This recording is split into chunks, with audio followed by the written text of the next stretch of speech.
بالله من الشيطان الرجيم بسم الله الرحمن الرحيم وصلى الله على محمد وعلى آله الطيبين الطاهرين الذين أذهب الله عنهم الرجس وطهرهم تطهيرا اللهم صل على محمد وآل محمد ولعنة الدائمة الباقية على أعدائهم ومنكر فضائلهم وغاصب حقوقهم أجمعين من يوم عداوتهم إلى قيام يوم الدين أما بعد عباد الله أوصيكم ونفسي بتقوى الله فإن التقوى خير الزاد وبها المعاد وتنفع يوم لا ينفع فيه مال ولا بنون إلا من أتى الله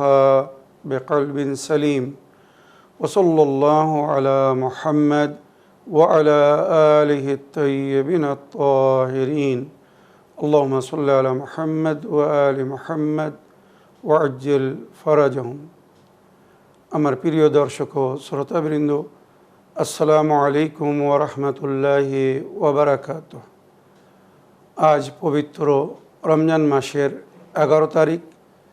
সুতরাং সর্বপ্রথম আমি আজকের দিনের দোয়া পড়ব ও তার ব্যাখ্যা করব।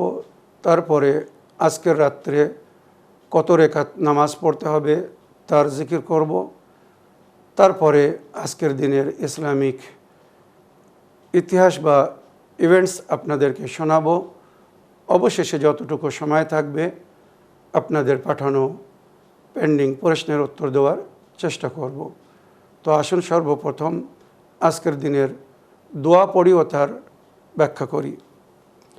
বিসমিল্লাহির রহমানির রহিম।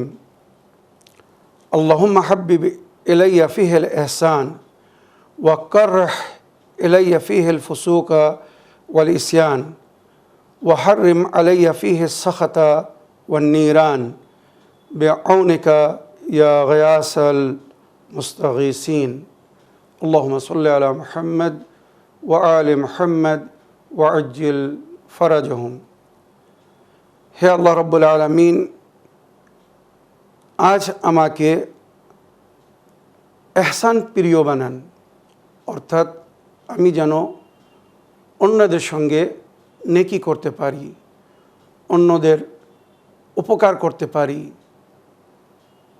অন্যের মঙ্গল করতে পারি।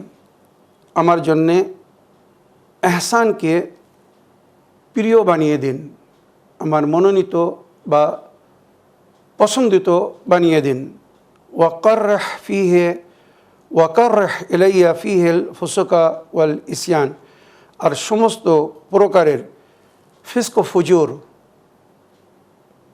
জঘন্য কাজ বা অন্যায় পাপকে আমার জন্যে ঘৃণার পাত্র করে দিন। মানে অন্যায় বা পাপকে দেখে যেন আমার মনে একটি ঘৃণার সৃষ্টি হয়, আমি যেন অন্যায় বা পাপকে পছন্দ না করি, ঘৃণা করি। মানুষ যখন কোনো জিনিসের ঘৃণা করে তার থেকে বিরত থাকে।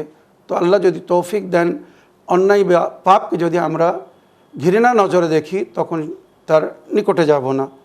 ওয়াহাররিম আলাইয়া ফিহিস সাখাতা ওয়ান নিরান। আল্লাহ রাব্বুল আলামিন আজকের দিনে আমার উপরে নিজের সাজা শাস্তি বা জাহান্নামের আগুনকে হারাম করে দিন, অর্থাৎ আমি যেন এমন কোনো কাজ আজ না করি যার কারণে আমাকে সাজা বা শাস্তি পেতে হবে বা জাহান্নামে যেতে হবে। বিআউনিকা ইয়া গিয়াসাল মুস্তাগীসিন, আপনার সাহায্যের মাধ্যমে, আপনি তো সকলের মদতগার, সকলের ফরিয়াদ শুনুন, আমার ফরিয়াদ শুনুন, আর আমার জন্যে আজ জাহান্নামের আগুনকে বা আপনার সাজা বা শাস্তিকে হারাম করে দিন। আমি যেন অন্যায়কে পাপকে ঘৃণা করি আর নেকি করাকে যেন আমি পছন্দ করি। আল্লাহ আমাদের সকলের পক্ষে আজকের দোয়াকে কবুল করুন, আমিন ইয়া রাব্বাল আলামিন। এবারে আজকের দিনগত রাত হবে 12 রমজানের রাত। 11 রমজান দিনগত রাত হবে, 12ই রমজানের রাত। আজকের রাত্রে 8 রেখাত নামাজ পড়তে বলা হয়েছে। 2 রেখাত করে 4 বার পড়লে 8 রেখাত নামাজ হবে। নিয়ত হবে আমি 12 রমজানের রাত্রের 2 রেখাত নামাজ পড়িতেছি কুরবাতান ইলাল্লাহ। এইভাবে 2 রেখাত করে 4 রেখাত 4 বার পড়লে 8 রেখাত নামাজ হবে। আর এই নামাজে প্রতি রেখাতে সূরা আল-হামদ একবার আর 30 বার সূরা ইন্না আনজালনা পড়তে হবে। মনে রাখবেন, প্রতি রেখাতে সূরা আল-হামদ একবার আর 30 বার সূরা কদর ইন্না আনজালনাহু ফি লাইলাতুল কদর। নামাজ শেষ হয়ে যাবে, তারপরে তাসবিহ যারা সালামুল্লাহ আলাইহা পড়বেন, তারপরে দরুদ শরীফ পাঠ করে আল্লাহর কাছে দোয়া করবেন। এবারে আজকের দিনের ইসলামিক ইভেন্টস বা ইতিহাসে লেখা হয়েছে 11ই রমজান ওয়াফাত আলিমুর রব্বানী সাহেবুল কিতাব সহিফাতুল আবরার, রুহ কা সফর, মিরাতুর রশাদ আল আল্লামা আবদুল্লাহ আল মামুকানি আমাদের একজন অতি মুত্তাকি পরহেজগার ও জনপ্রিয় আলিমে দ্বীন ছিলেন। ওনার বই বিখ্যাত রুহ কা সফর। মরার পরে আমাদের যে রুহের সফর শুরু হবে, মনে রাখবেন মরার পর থেকে নিয়ে জান্নাত যাওয়া পর্যন্ত, বা খোদা না করুক কেউ যদি জঘন্য কাজ করে বা জঘন্য কাজ করার কারণে নরক বাসে, তো নরকে যাওয়া পর্যন্ত এই যে লং পিরিয়ড, আলামে বারজাখ কার কত বছরের হবে, কবরের দুনিয়া কার কত বছরের হবে কেউ জানে না।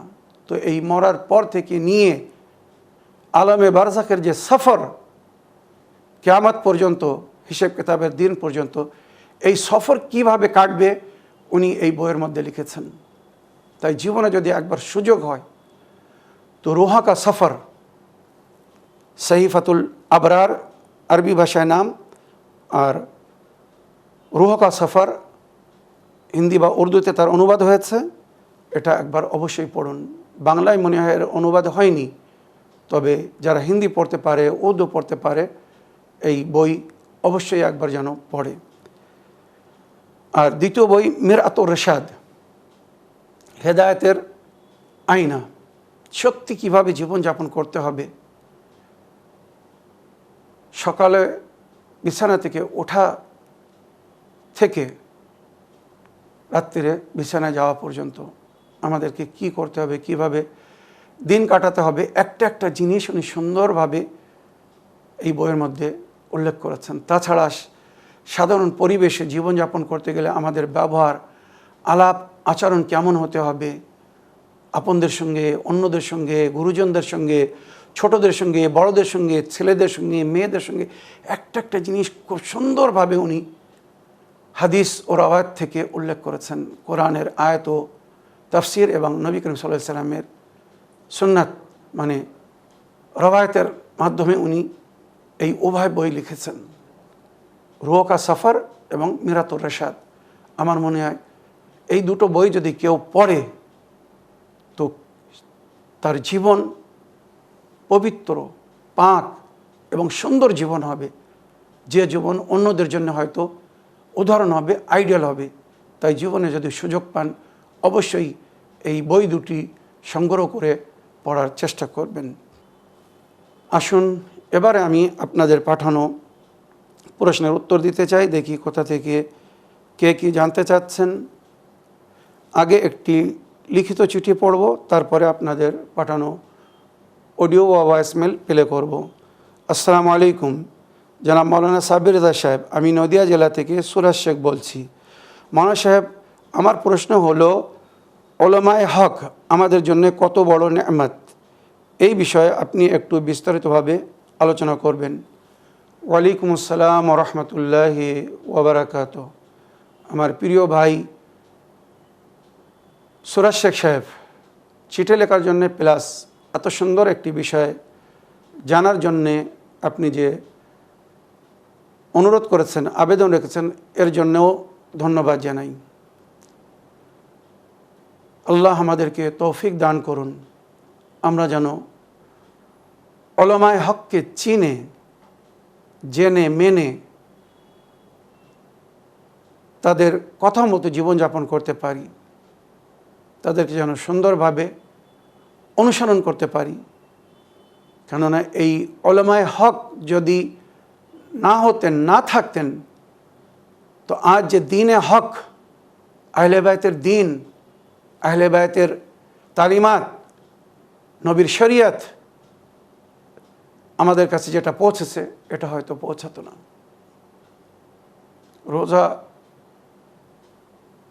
রোজার মাস চলছে। আমি অন্তর থেকে আপনাদেরকে একটা জিনিস বলতে চাই। যেখানে আমাদেরকে বলা হয়েছে তোমরা সৎ পথের পথিক হও, নেকপরায়ণ হও, আল্লাহর পথে চলো, তবে আল্লাহর পথে চলার জন্যে আইডিয়ালের প্রয়োজন আছে, উদাহরণ বা আদর্শের প্রয়োজন আছে। তো যখন ইমাম নবীরা সামনে ছিলেন, ওনারা উদাহরণ ছিলেন, আইডিয়াল ছিলেন, আদর্শ ছিলেন। উম্মাত, অনুগামী, অনুসারী, মান্যকারীরা ওনাদেরকে দেখে ফলো করে চলার চেষ্টা করত। কিন্তু যখন নবী নেই বা ইমামরা প্রকাশ্যরূপে সামনে নেই, যুগের ইমাম পর্দায় গায়েবে আছেন, সরাসরি আমরা ওনাকে দেখছি না যে ওনাকে দেখে কিছু শিখব, ওনাকে অনুসরণ করব, সরাসরি ওনার অনুগমন করব। তাই মনে রাখবেন, এই যুগে আমাদের জন্যে আদর্শ বা আইডিয়াল হচ্ছেন উলামায়ে হক, আমাদের মুজতাহিদিন, মারাজে কেরাম, যাদের অনুসরণ করার জন্যে আমাদেরকে বলা হয়েছে। সকলের না, বা আমাল, যেটা ইমামে হাসানে আসকারি আলাইহিস সালাম বলেছেন, মান কানা মিনাল ফুকাহায়ে সাইনান লিনাফসি, ফকিহ মানে যারা শরীয়তের সমস্ত সংবিধান জানেন, ফিকহ শাস্ত্রের পরিপূর্ণ খবর রাখেন, তাদেরকে ফকাহা বা ফকি বলা হয়। তো ফকিহদের মধ্যে যারা নিজের নাফসের হেফাজত করেছে, নিজের নাফসকে বাঁচিয়েছে, নিজের নাফসের রক্ষা করেছে, সমস্ত প্রকারের গুনাহ থেকে বিরত থেকেছে, হাফেজ আল্লে দ্বীনে, নিজের দ্বীনের হেফাজত করেছে, মানে পরিপূর্ণরূপে দ্বীনের উপরে আমাল করেছে, মুখালিফ আল হাওয়া আও আলা হাওয়া, আর মনো ইচ্ছার বিরোধিতা করেছে, মন চেয়েছে কোনো অন্যায় করার, ভুল করার, পাপ করার, বা এমন জিনিস খাওয়ার বা পান করার যেটা শরীয়তে বৈধ না। উলামায়ে হক, ফকিহ, নেক নফস, পবিত্র নফসের মালিক, তারা হাজার চাইলেও কিন্তু সেই কাজ করেন না যেটা আল্লাহ পছন্দ করেন না, বা সেইগুলো গ্রহণ করেন না, খান না বা পান করেন না যেটা শরীয়তে নিষেধ করা হয়েছে। মুখালিফান আলা হাওয়া, নিজের মনোকামনা ইচ্ছার যারা বিরোধিতা করেছে বা করে, ও মতিয়ান লি আমরে মাওলাহ, আর পায়ে পায়ে নিজের মাওলার ইতাআত করেন। আল্লাহ রসুল আহলে বায়ত যাদের ইতাআতের হুকুম দেওয়া হয়েছে, পায়ে পায়ে আল্লাহ রসুল আহলে বায়তের ইতাআত করেন, কোনো কাজে তাদের বিরোধিতা করেন না। এমন যদি উলামা, কোয়ালিটি বা গুণ যেটা বলা হচ্ছে এটাই স্মরণে রাখবেন, এমন যদি উলামাদেরকে দেখেন, ফালিল আওয়ামে আইয়ুকাল্লিদুহু, তো আওয়ামুন নাস, সাধারণ মানুষের উপরে ফরজ করা হয়েছে এদের তাকলিদ করা, মানে এদেরকে অনুসরণ করা, অনুগমন করা, এদের কথা মতো জীবনযাপন করা বা এদেরকে ফলো করা। ওয়ালা ইয়াকুনু কাযালিকা ইল্লা বা'দু উলামায়ে শিয়াতুনা, আর এমন হবে না কিন্তু আমাদের শিয়াদের কিছু উলামারা, সবাই না, সবাইকে অনুসরণ করা যাবে না, অনুগমন করা যাবে না। যাদের মধ্যে এই কোয়ালিটি থাকবে, এই গুণ থাকবে, জ্ঞান থাকবে, তাদেরকে ফলো করতে বলা হয়েছে। তাই ইমাম বলছেন, সমস্ত আলিমরা, ফকিরা এর যোগ্য না, বা এমন হবে না, কিছু আমাদের শিয়া উলামারা এমন হবে, লাইসা কুল্লুহুম, সবাই না। এবারে আমার প্রিয় ভাই সুরাজ শেখ সাহেব, উলামায়ে হক আল্লাহর কত বড় নেয়ামত, আমি আমার তরফ থেকে বলতে চাই না, এই হাদিস প্রমাণ করছে। ইমামে হাসান আসকারী আলাইহিস সালাম বলছেন, বে আসনাদিন আন আবি মুহাম্মদ আলাইহিস সালাম, লাউলা মান ইয়াবকা বাদা গায়বাতি কায়মিনা আলাইহিস সালাম মিনাল উলামা আমাদের কায়েম, মানে ইমাম মেহেদী আলাইহিস সালামের গায়বাতের যুগে যদি এই সমস্ত ওলামারা না হতেন, মানে ওলামায়ে হক যারা আমাদের জন্যে নেয়ামত, যাদের মাধ্যমে আমরা দিন, শরিয়ত বা ইসলামিক সংবিধান জানতে পেরেছি বা জানতে পারছি, যারা আমাদের হেফাজত করছেন, রক্ষা করছেন শয়তান বা শয়তানের মান্যকারীদের থেকে।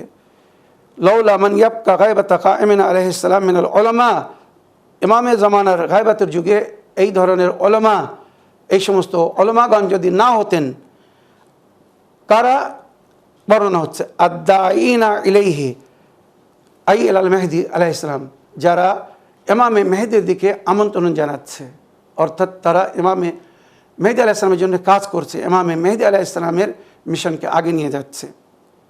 ওয়াদ-দাল্লিনা আলাইহি, আর ইমামের দিকে চিহ্ন দিচ্ছে, পরিচয় করাচ্ছে ইমামে জামানা কে, ইমামকে জানো, চেনো, যেটা রবায়তের মধ্যে উল্লেখ হয়েছে। ইমামের শিয়াদের পরিচয় কি? গায়বাতের যুগে ইমাম যেভাবে চলতে বলেছেন সেইভাবে দিনের পথে চলবে, দিনের হেফাজত করবে, আর ইমামের দিকে অন্যদেরকে আমন্ত্রণ জানাবে, বা ইমামের গায়বাতের যুগে ইমামের নিয়াবতে তারা তাবলিগ করবে, দিনের প্রচার করবে, সঠিক দিন শরিয়ত অন্যদের কাছে পৌঁছে দেবে বা পৌঁছাবে। এই হচ্ছে ইমামের হাকিকি শিয়াদের পরিচয়। তো এই ওলামাগণ আমাদেরকে নবীর দিন, নবীর শরিয়ত বা আহলে বাইতের তালিমাত আমাদের কাছে পৌঁছেছেন। ইমামের গায়বাতে কোবরা যেখান থেকে শুরু হয়েছে, সেখান থেকে এই ওলামায়ে দিন এই দায়িত্ব বহন করছেন, এই দায়িত্ব পালন করছেন। এই ওলামায়ে হক এনারা যদি না হতেন, আমরা পথভ্রষ্ট হয়ে যেতাম, সত্য পথ থেকে হয়তো অনেক দূরে চলে যেতাম। ওয়াদ-দাল্লিনা আলাইহি, যারা ইমামের দিকে আমাদেরকে ইন্ট্রোডিউস করাচ্ছেন, পরিচয় করাচ্ছেন, মার্গদর্শন করছেন। ওয়ায-যাবিনা আন দীনিহি বিহুজাজিল্লাহ, আর আল্লাহর হুজ্জাত মানে কোরআন হাদিস যেগুলো দলিল, এই সমস্ত প্রমাণের মাধ্যমে আল্লাহর দ্বীনের মধ্যে তারা ব্যস্ত থেকে পরিপূর্ণভাবে দ্বীনের উপরে নিজেরা আমাল করে সেটা আমাদের কাছে পৌঁছাচ্ছেন। কারা? উলামায়ে হক, মুজতাহিদিন, মারাজে কেরাম, যাদের সাহায্যে বা জানাদের মাধ্যমে আজ আমরা সঠিক দিন এবং সঠিক ইসলামিক সংবিধান ও শরিয়ত জানতে পারছি। ওয়াল মুনকিদিন আলা যুআফায়ে ইবাদিল্লাহ মিন শুবাকি ইবলিস ওয়া মারাদাতিহি, এই উলামায়ে হক কি করছেন শুনুন। ইমাম বলছেন এরা বাঁচাচ্ছে, মানে উলামায়ে হক আমাদের বুজুর্গানে দিন, মারাজে কেরাম বা মুজতাহিদিন, এরা বাঁচাচ্ছে বা বাঁচিয়ে রেখেছে লে যুআফায়ে ইবাদিল্লাহ, আল্লাহর কমজোর বান্দাদেরকে, যাদের ক্ষমতা মানে ধার্মিক জ্ঞান হয়তো অনেক কম থাকার কারণে হয়তো এরা কমজোর, দুর্বল, তাই এদের রক্ষা করছে এই সমস্ত উলামা। মিন শুবাকিল ইবলিস ওয়া মারাদাতি, ইবলিসের জাল থেকে এবং তার ফান্দা থেকে বা তার চক্রান্ত থেকে বা তার মান্যওয়ালাদের জাল থেকে বা তাদের চক্রান্ত থেকে। মনে রাখবেন, যেখানে রহমানের জন্যে আল্লাহ নেক বান্দারা কাজ করছে, ওইরূপ শয়তানের জন্যে শয়তানের মান্যকারীরা কাজ করছে। তো সেই শয়তান বা শয়তানের মান্যকারীদের চাল জাল বা তাদের ফান্দা থেকে বাঁচিয়ে রেখেছেন এই উলামায়ে হক আমাদেরকে, এই মুজতাহিদিন, যেটা এখন পুরো বিশ্বের নজরে আছে। ওয়ামিন ফাখাকে নওয়াসিব, নওয়াসিব মানে আহলে বাইতের দুশমন। তো আহলে বাইতের দুশমনদের জাবড়া থেকে, মানে আমাদেরকে হয়তো চিবিয়ে ফেলতো, খেয়ে ফেলতো, যেটা আপনারা দেখছেন আহলে বাইতের শত্রুরা, চরম শত্রুরা, নাসিবিরা কীভাবে আহলে বাইতের মান্যকারীদের উপরে জুলুম করছে, অত্যাচার করছে। পরবর্তী দেশ, মিডল ইস্ট, আরব দেশের মধ্যে আপনারা সবাই দেখছেন, এখন মিডিয়ার মাধ্যমে সব কিছু এখন মানে প্রকাশ হয়ে যাচ্ছে। মানে তারা আগে নিজের পাপকে লুকাতে পারতো, এখন আর লুকাতে পারছে না। তো দুশমনে আহলে বাইত নওয়াসিব কীভাবে আহলে বাইতের মান্যকারীদেরকে, শিয়াদেরকে টার্গেটে নিয়ে আছে, তো মনে রাখবেন, এই আমাদের উলামায়ে হক এনারা নিজেদের জ্ঞানের মাধ্যমে, বিবেক বুদ্ধির মাধ্যমে আমাদের রক্ষা করছেন। সঠিক সময় সঠিক পদক্ষেপ নিয়ে, পরামর্শ দিয়ে আমাদেরকে নিয়ন্ত্রণে রেখে, হয়তো অনেক সময় জুলুম সইতে না পেরে অনেকেই উত্তেজিত হয়ে বদলা নিতে চায়, প্রতিশোধ নিতে চায়। সেখানে আমাদের উলামাগণ বলেন, ধৈর্য ধরো। ইমামে বাকের আলাইহিস সালাম, ইমাম জাফর সাদিক আলাইহিস সালাম বারবার স্মরণ করিয়েছিলেন সেই সময়, যে সময় বানু উমাইয়া বা বানু আব্বাস আহলে বাইত বা আহলে বাইতের চাহনেওয়ালার ওপরে প্রকাশ্য জুলুম করছিল, হত্যা করছিল। তাই তাদেরকে বলছিলেন, তোমরা যদি বেঁচে থাকতে চাও তো ধৈর্য ধরতে হবে, সবর করতে হবে। সৎ পথের ওপরে, আহলে বাইতের পথের ওপরে টিকে থাকা সহজ না। শয়তানের সঙ্গে সঙ্গে শয়তানের মান্যকারীরা অনেক জুলুম করবে, অনেক অত্যাচার করবে। এই সমস্ত পরিস্থিতিতে ধৈর্য ধরে নিজের কর্তব্য বা নিজের দায়িত্ব পালন করতে হবে। ইন্নাল্লাহ মা'আস সাবিরিন, খোদা ধৈর্যধারীদের সঙ্গে। আর তার প্রমাণ আজ শিয়ারা দিচ্ছে। শিয়ারা কখনো কারোর উপরে জুলুম করে না, এরা জুলুম সয়।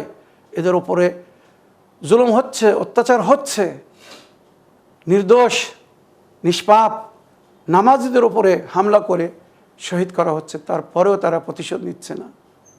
তো আমাদের উলামাগণেরা আমাদেরকে বাঁচিয়ে রেখেছেন। এই উলামায়ে হক মিন ফাখাকে নওয়াসিব লাম্মা বাকে আহাদুন ইল্লা ইরতাদ্দা আন দীনিল্লাহ। এই উলামায়ে হক এনারা যদি না থাকতেন তো সব হয়তো দিন থেকে ফিরে যেত, অন্য দিনের দিকে, অন্য ধর্মের দিকে, অন্য মযহাবের দিকে চলে যেত। জালিমরা বা কুফার ও মুশরিকিন তাদেরকে জোরপূর্বক নিজেদের দিকে নিয়ে যেত। মুনাফিকিনরা আজও চেষ্টা করছে মুমিনদেরকে নিজেদের পথের পথিক করার। কিন্তু যারা খাঁটি মুমিন, হকিকি মুসলমান, আহলে বাইতের মান্যওয়ালা, যারা নবীর আদেশ অনুযায়ী, হুকুম অনুযায়ী, নবীর পরে কোরআন ও আহলে বাইতের দামান ধরে রেখেছে, তারা পথভ্রষ্ট হয়নি। তাদেরকে নওয়াসিব বা জালিমরা, মুনাফিকিনরা পথভ্রষ্ট করতে পারেনি, আর পারবেও না। কেননা এই উলামায়ে হক, এই মুজতাহিদিন, মারাজে কিরাম আমাদের হেফাজত করছেন, আমাদের উপরে লক্ষ্য রেখে আছেন। যেখানে যে সমস্যা হচ্ছে, পরিস্থিতি হিসেবে তার উপায় বা পদক্ষেপ নেওয়ার জন্য ওনারা গাইড করছেন।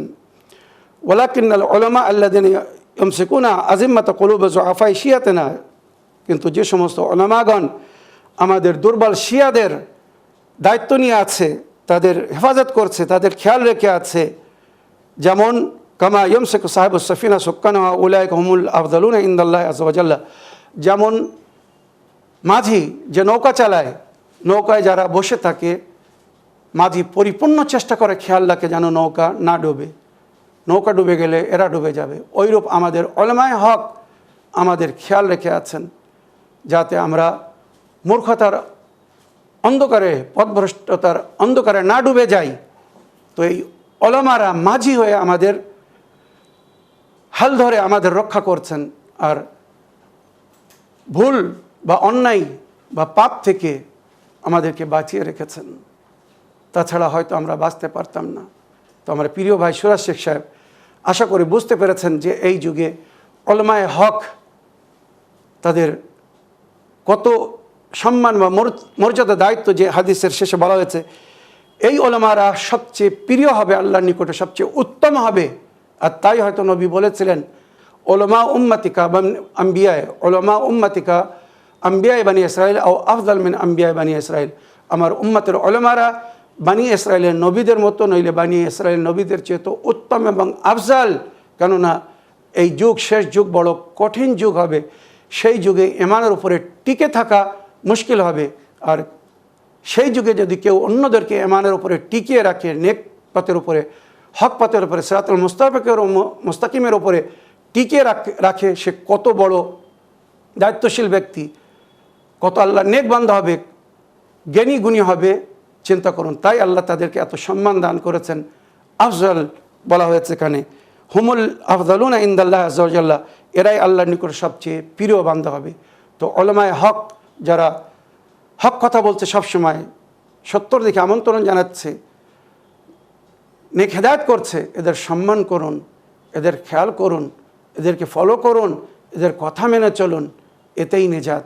আল্লাহ আমাদেরকে তৌফিক দান করুন, আমরা যেন নিজেরা সৎ পথের প্রতীক হয়ে চলতে পারি এবং অন্যদেরকেও যেন ওই পথে চলতে সাহায্য করতে পারি। আল্লাহ আমাদেরকে তৌফিক দান করুন। এবারে একটা অডিও নিয়ে দেখি কোথা থেকে কে কী বলতে চাচ্ছেন। আসসালামু আলাইকুম মাওলানা সাহেব, আশা করি আপনি ভালো আছেন। ভালো থাকুন, সুস্থ থাকুন, আল্লাহর কাছে এই দোয়া করি। আমি সালমা। আমার প্রশ্ন হলো মাওলানা সাহেব, যে ব্যক্তি রমজান মাসে শারীরিক সুস্থ থাকার পরও রোজা রাখে না, তার শাস্তি পরকালে কী হবে? আশা করি জানাবেন। আপনি ভালো থাকবেন, সুস্থ থাকবেন। আসসালামু আলাইকুম রহমতুল্লাহি ওয়া বারাকাতুহু। ওয়ালাইকুম আসসালাম ও রহমতুল্লাহি ওয়া বারাকাতুহু। আমার প্রিয় বোন, আপনার ভয়েসমেলের জন্য আপনাকে ধন্যবাদ জানাই। আপনি জানতে চেয়েছেন যদি কেউ রোজা না রাখে, জেনে শুনে রোজা ছেড়ে দেয়, তো তার কি সাজা বা শাস্তি হবে। তো আমার প্রিয় বোন, রোজার সম্পর্কে নবীর হাদিস আস-সাওমু জুন্নাতুম মিনান নার, রোজা জাহান্নামের আগুনের জন্য ঢাল।